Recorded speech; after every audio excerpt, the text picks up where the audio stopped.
Jamhuuriyadda Federaalka ee Soomaaliya Dr. Xasan Sheekh Maxamuud ayaa gudoomiyay shirka saddexaad ee Golaha Wadatashiga Qaran kaas oo lagu qabtay magaalada Muqdisho intii u dhaxaysay 27 ilaa 31 Oktoobar sanadka 2022. Shirka waxaa ka soo qayb galay Ra'iisul Wasaaraha Xukuumadda Federaalka ee Soomaaliya Mudane Xamza Cabdi Barre, Ra'iisul Wasaare Ku-xigeenka Xukuumadda Federaalka ee Soomaaliya Mudane Saalax Axmed Jaamac, madaxweynaha Puntland Mudane Siciid Cabdullaahi Deni, madaxweynaha Jubbaland Mudane Axmed Maxamed Islaan, madaxweynaha Koonfur Galbeed Mudane Cabdicasiis Xasan Maxamed Laftagareen, madaxweynaha Galmudug Mudane Axmed Cabdi Kaariye Qoorqoor, madaxweynaha Hirshabeelle Mudane Cali Guudlaawe Xuseen iyo gudoomiyaha gobolka Banaadir Sheekh Xuseen Yuusuf Jimcaale Madaale.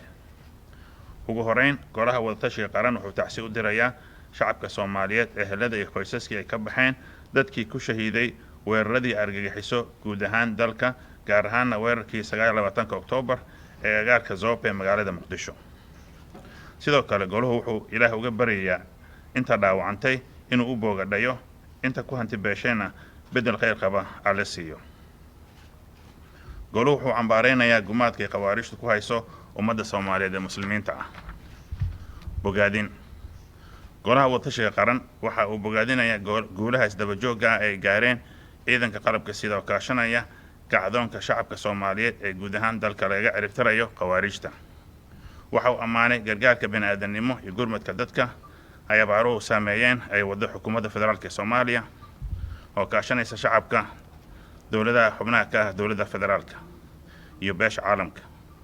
Goluhu wuxuu bogaadinayaa dhaqanka deganaanshiyaha siyaasadeed, wada noolaanshiyo dimuqraadiyadda ay Somaliland ku soo caanamaashay, wuxuuna ugu baaqayaa madaxda iyo shacabka Somaliland inay ilaashadaan xasiloonida iyo nabadda.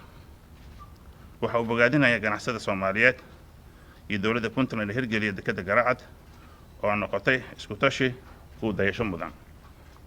Wuxuu bogaadinayaa dadaalka ay dowladda Puntland ugu jirto horumarinta hanaanka dimuqraadiyiinta iyo qabashada doorashooyinka qof iyo cod ah. Wuxuu bogaadinayaa dadaalada dowladda federaalka Soomaaliya ay ugu jirto xoojinta xiriirka kala dhexeeya saaxiibada caalamka. Qodobada shirka ka soo baxay. Iyadoo la tixraacayo qodobadii ka soo baxay warmurtiyeedyadii shirarkii Golaha Wadatashiga Qaran ee 12 Juun iyo 12 Sebtembar 2022, Goluhu wuxuu ka wada hadlay kuna heshiiyey qodobada soo socda. Sugidda amniga iyo la dagaalanka argagixisada. Goluhu wuxuu isla qaatay ka ciribtirka kooxaha khawaarijta dhammaan dhulka Jamhuuriyadda Federaalka Soomaaliya.